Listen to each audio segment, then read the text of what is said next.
घर के नाम से मशहूर हुई थी। आप भी किसी नाम से बुलाते थे क्या? नहीं, हमारे लिए तो हमारे बच्चे सुहानी थी, हम तो सुहाना ही कहते थे उसको। बट जो जो मिलता दंगल, बस दंगल दंगल में ही दंगल, बस ऐसा हो गया कि दंगल गर्ल के नाम से ही फेमस। तो आसपास ये भी हुआ होगा कि बाद में कि भाई ये उनके इवन आप लोगों को भी उसी नाम से पहचानते होंगे कि भाई। हाँ जी, हम तो हर पेरेंट प्राउड फील करता है ना जब वो बच्चे के नाम से जाना जाता है।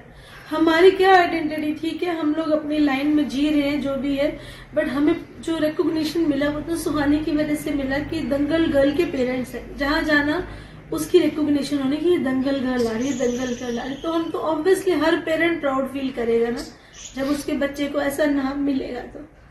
तो अभी क्या बॉलीवुड से किसी का फोन आया आप लोगों के पास? नहीं, पहले आमिर सर का तो बहुत हमारे टच में रहे हैं। आमिर सर ऐसी बात नहीं, इज ए नाइस पर्सन, वो हमेशा इसके साथ टच में रहे हैं। अभी बीमारी के बाद भी पता वो टच में? अभी हमने उनको बताया नहीं था अभी, क्योंकि हम लोग खुद ही इतने ज्यादा परेशान चल रहे थे तो हमने किसी को इन्फॉर्म नहीं किया। बट डेफिनेटली अगर एक मैसेज भी जाएगा उनको तो उनका इमीडिएटली रिस्पॉन्ड आता है और हमें पर्सनली कॉल करते हैं वो। तो वो सुहानी के साथ बॉन्डेड रहे हैं शुरू से ही, उन्होंने कभी ऐसा नहीं छोड़ा। अभी उनकी डॉटर की भी मैरिज हुई है, हमें इनवाइट आया था, प्रॉपर फोन भी आए थे कि आपको आना है अटेंड करने। उस समय तो इससे परेशानी तो हम जा नहीं पाए थे। At that time she was having fracture हुआ था इसको, तो अभी फ्रैक्चर रिमूव ही हुआ था, तो हमें अभी ट्रैवल करना नहीं था तो हम नहीं जा पाए थे। बट हमें इनवाइट इसमें कब से थी नोटिस होनी? लास्ट ईयर लास्ट इससे पहले यहाँ कहाँ मिला?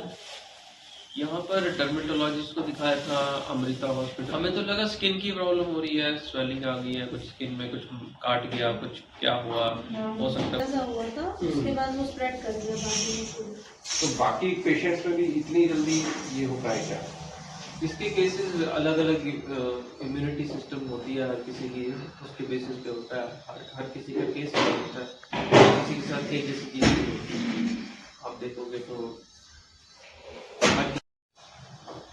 उनको थोड़ा लेट मालूम चला, जब उसका ट्रीटमेंट शुरू हुआ वो इतना स्लो है कि जब तक बाकी की और चीज़ें हुई तब तक वो उसको रिकवर नहीं कर पाए। ये तो आई थी हाथ पे स्वेलिंग जो आई थी, रेडनेस जो आई थी 2 महीने पहले शुरू हुई। डॉक्टर्स ऐसा कुछ नहीं कहते कि किसी मेडिसिन का रिएक्शन हो। ये पहले कम होते थे, अब आज की डेट में 1 साल में 10 लाख केसेस हॉस्पिटल्स में ही आ रहे हैं ऑटो इम्यून के। किसी को कोई ऑटो इम्यून के अलग अलग है, किसी को न्यूरोलॉजी का होता है, किसी को मसल्स का होता है, किसी को यूट्रस का होता है, किसी को लीवर का हो जाता है, किसी को mass communication from Manav Rachna engineering college. अच्छा, तो मैम इस बीच क्या और कोई प्रोडक्ट किया इसने दंगल के बाद में? नहीं, दंगल के बाद उसने कुछ किया नहीं, थोड़ी बहुत एड्स वगैरह जैसे प्रिंट शूट किए थे और उसने ज़्यादा कुछ किया नहीं, क्योंकि हम चाहते थे कि अपना क्वालिफिकेशन कंप्लीट करे, बिकॉज उसको जाना एक्टिंग लाइन में ही था। तो उसने बोला कि मम्मा मैं भी यही चाहती हूँ कि मैं अपनी ग्रेजुएशन कंप्लीट करके अपना फिर जाऊँगी उस लाइन में, ताकि थोड़ा सा और मेरा अच्छा हो जाएगा। तो हमने भी कहा ठीक है। तो उसके बाद वो अपना रेगुलर स्कूलिंग करी, फिर कॉलेज में गई अपना, और कॉलेज में भी बहुत अच्छा परफॉर्म कर रही थी। अभी उसने लास्ट सेमेस्टर में टॉप ही किया था। तो मतलब she was a brilliant girl, हर चीज़ में वो एक्सेल करना चाहती थी कि मैं जो भी, जबकि वो एक्टिंग करना चाहती थी मगर फिर भी जर्नलिज्म एंड मास कम्युनिकेशन उसने सब्जेक्ट लिए, तो उसमें भी वो बेस्ट दे रही थी अपना। प्रोजेक्ट्स हो, कुछ डेमोन्स्ट्रेशन हो, कुछ भी हो कॉलेज में, तो सुहानी भटनागर का नाम आता था। She was that much creative and intelligent girl. अच्छा मैम, दंगल की बात करें तो दंगल कैसा मिला प्रोजेक्ट, मतलब जो उसको रोल मिला वो कैसे मिला? दंगल का तो जैसे मैंने आपको बताया कि लास्ट दंगल करने से 5-6 साल पहले से ही, मतलब बचपन से ही मॉडलिंग कर रही थी। तो मॉडलिंग वगैरह करते करते ऐसे ऑडिशंस के लिए हमें आते रहते थे व्हाट्सएप, तो हमें दिल्ली में बुला लिया था कि आप एक बार ऑडिशन देने आ जाओ, कि दिल्ली बॉम्बे से आ रहे हैं। तो इतने सिंपल कैजुअली दे दिया था ऑडिशन। तो बस उसके बाद दंगल के लिए 21,000 गर्ल्स उन्होंने शॉर्ट लिस्ट की थी, जिसमें 2 लड़कियां इन्होंने फाइनल की थी जूनियर रोल, जो गीता बबीता के लिए, and she was one of them. तो ऐसे इसका यहाँ से ऑडिशन क्लियर हुआ, फिर आमिर खान ने पर्सनली बुलाया बॉम्बे, फिर इसका इंटरव्यू वहाँ पर उन्होंने उनके साथ इसका हुआ ऑडिशन, तो बस that way she got selected. तो अभी क्या उसका, जब वो ठीक थी तो क्या चाहती थी, क्या करना चाहती थी आगे? बस कि मुझे एक्टिंग करनी है मम्मा, ये तो मेरा बचपन से ही पैशन है। और कोई उसने क्लासेस नहीं ली थी, ना ही हम लोग तो इंजीनियर्स हैं दोनों, हमारे तो कोई बैकग्राउंड भी ऐसी नहीं थी, बट कहते हैं she was born to be star. लेकिन आपका सपोर्ट पूरा था? हमारा सपोर्ट बिल्कुल था, क्योंकि हम चाहते थे जो हमारा बच्चा करना चाहता है वो करे, फुल्ली करे उसको अच्छे से, तो हम सिर्फ उसको सपोर्ट ही कर रहे थे, बाकी टैलेंट तो उसका अपना ही था, इसमें हमारा कोई भी रोल नहीं था। कैमरा फ्रेंडली वो शुरू से, बचपन से ही कैमरा फ्रेंडली, उसको शुरू से ही कैमरे के आगे बचपन से ही अपना एक्टिंग करने का बहुत ज्यादा शौक था, घर में भी करती रहती थी। तो आप लोग एनकरेज करते थे? बस क्योंकि हमने बोला जो चीज बच्चे को अच्छी लग रही है वो उसको करनी चाहिए, और as far as academically she was so good, तो हमने फुल सपोर्ट दिया कि ठीक है कि जो भी करना चाह रही है, मॉडलिंग करना चाह रही है, कोई बात नहीं, पढ़ाई में तो अच्छी है ना बच्ची। तो उसने दोनों तरफ से हम लोगों को सेटिस्फाई कर रखा था कि नहीं, मेरे लिए दोनों चीजें इम्पोर्टेंट है। एंड स्कूल भी उसके लिए एक तरीके से प्राउड ही फील करता है कि स्कूल में भी उसने नाम कमाया काफी, कि 6 महीने दंगल की वजह से स्कूल से लीव पे थी, बट 6 महीने के कौन किस स्टैंडर्ड में थी इस समय?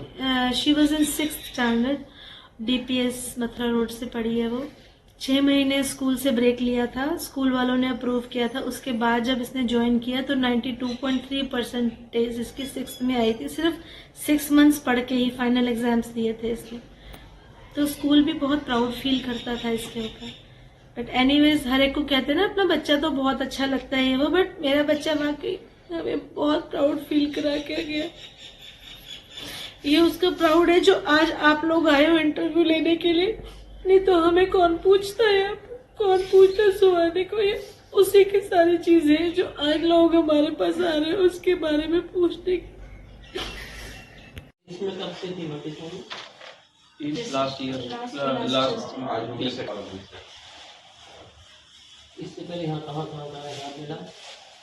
यहाँ पर डर्मेटोलॉजिस्ट को दिखाया था, अमृता हॉस्पिटल। हमें तो लगा स्किन की प्रॉब्लम हो रही है, स्वेलिंग आ गई है, कुछ स्किन में कुछ काट गया, कुछ क्या हुआ हो सकता है, ऐसा हुआ था, उसके बाद वो स्प्रेड कर दिया बाकी में। तो बाकी पेशेंट्स में भी इतनी जल्दी ये हो पाएगा?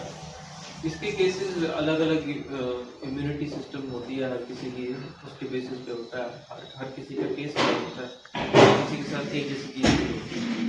आप देखोगे तो उनको थोड़ा लेट मालूम चला, जैसे उसका ट्रीटमेंट शुरू हुआ वो इतना स्लो है कि जब तक बाकी की और चीज़ें हुई तब तक वो उसको रिकवर नहीं कर पाए। ये दवाई थी, हाथ पे स्वेलिंग जो आई थी, रेडनेस जो आई थी, 2 महीने पहले शुरू हुई। डॉक्टर्स ऐसा कुछ नहीं कहते कि किसी मेडिसिन का रिएक्शन हो, ये पहले कम होते थे, अब आज की डेट में 1 साल में 10 लाख केसेस हॉस्पिटल्स में ही आ रहे हैं ऑटो इम्यून के। किसी को कोई ऑटो इम्यून के अलग अलग है, किसी को न्यूरोलॉजी का होता है, किसी को मसल्स का होता है, किसी को यूट्रस का होता है, किसी को लीवर का हो जाता है, किसी को। सर, सुहानी के बारे में पता लगा, बड़ा अनफॉर्चुनेट रहा, क्या हुआ था इसको?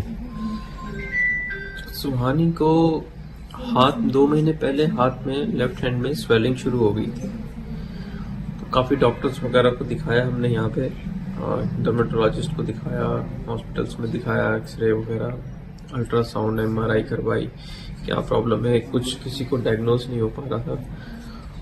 फिर एम्स में लेकर गए उसको, एम्स में डायग्नोज किया उन्होंने डर्मेटोमायोसाइटिस जुवेनाइल, क्योंकि वो 19 साल की है।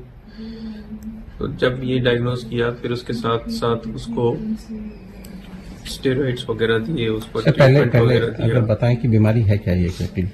ये डर्मेटोमायोसाइटिस मसल्स की ऑटो इम्यून है, जो आपकी जो मसल्स है वो इन्फ्लेमेशन करना शुरू कर देती है, मसल में इन्फ्लेमेशन आती है, सूजन आ जाती है, मसल स्वेल करना शुरू कर देती है, और जैसे जैसे मसल स्वेल करती रहती है आपकी बॉडी में भी स्वेलिंग आती रहती है।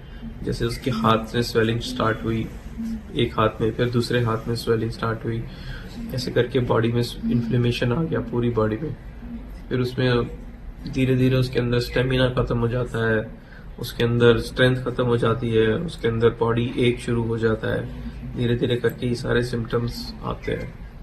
तो ये डर्मेटोमायोसाइटिस डायग्नोज करने के बाद उसका जो ट्रीटमेंट है स्टेरॉइड्स वगैरह, एम्स में जब उसको एडमिट कराया तो उन्होंने ये ट्रीटमेंट शुरू किया। ट्रीटमेंट के बाद फिर बहुत ज़्यादा धीरे धीरे इसकी रिकवरी होती है, स्टेरॉइड्स की इमीडिएटली नहीं होती, इसको महीने लग जाते हैं ठीक होने में। लेकिन उसको थोड़ा सा उसको जो स्टेरॉइड्स दिए वो इम्यूनिटी सप्रेंट्स होते हैं, जिससे इम्यूनिटी बहुत कम हो जाती है और उससे इन्फेक्शन होने के चांसेस ज़्यादा बढ़ जाते हैं। तो वो चीज़ थोड़ी सी इन्फेक्शन उसको कैच कर गया हॉस्पिटल में, और वो इन्फेक्शन की वजह से उसके और जो मेडिसिन उसको दिए फ्लूइड वगैरह और वो सब सारी मसल्स के थ्रू वो पानी बॉडी में जाने लग गया, जिसकी वजह से उसका फ्लूइड पूरा बॉडी में फ्लूइड हो गया, लंग्स में भी फ्लूइड हो गया, और उसके बाद उसके लंग्स कोलैप्स करने लगे और लंग्स कोलैप्स करे और फिर रेस्पिरेशन नहीं हुआ, उसका ऑक्सीजन लेवल बहुत कम हो गया था। वेंटिलेटर पे डाल रखा था, मगर वेंटिलेटर पे डालने के बाद भी उसका ऑक्सीजन बहुत कम था। और फिर कल शाम को 7 बजे एम्स में डॉक्टर्स ने बोल दिया शी इज नो मोर। अच्छा, कितने दिन पहले बीमारी के बारे में पता लगा आपको? हमें 2 महीने पहले पता चला था, तो हम लोगों ने फिर पहले स्किन डॉक्टर्स को दिखाया। हमें बेसिकली बीमारी के बारे में नहीं पता चला था हाँ। कि क्या है, हमें सिर्फ ये पता चला था कि इसको एक लंप डेवलप हुआ है, तो we used to go there कि इसका ट्रीटमेंट करवाते हैं। हमें बीमारी के बारे में तो 2 हफ्ते पहले पता चला एम्स में। उससे पहले तो हम लोग को यही नहीं पता था कि क्या प्रॉब्लम है। एक हाथ में स्वेलिंग आ गई है, तो हमें लगा कि क्या प्रॉब्लम है, देखते हैं डॉक्टर से मिलते हैं, क्या बताते हैं वो। तो पहले यानी कि पता ही नहीं लगा? नहीं, पहले डॉक्टर्स ने पता किया तो उन्होंने सेलुलाइटिस बोला, कुछ ने टेस्ट करे तो सेलुलाइटिस के बारे में कहने लगे, सेलुलाइटिस के एंटीबायोटिक्स दिए। सेलुलाइटिस नहीं था वो एग्जैक्टली, उसके फिर कुछ रिएक्शंस वगैरह हो गए बीच में, फिर उसको कोल्ड कफ शुरू हो गया। उस तरीके से फिर उसकी हालत थोड़ी बिगड़ती गई। फिर हमने एम्स में जब कराया, उन्होंने अपने टेस्ट वगैरह करे तो उन्होंने डर्मेटोमायोसाइटिस को। अच्छा, कितनी रेयर बीमारी है ये? ये बहुत रेयर है बीमारी, ये ऑटो इम्यून की ही एक तरीके का ऑटो इम्यून है जो मसल्स को अफेक्ट करता है, और ये बहुत रेयर है। डर्मेटोमायोसाइटिस इस लेवल का, जो डॉक्टर से मेरी बात हुई थी तो बता रहे थे कि 5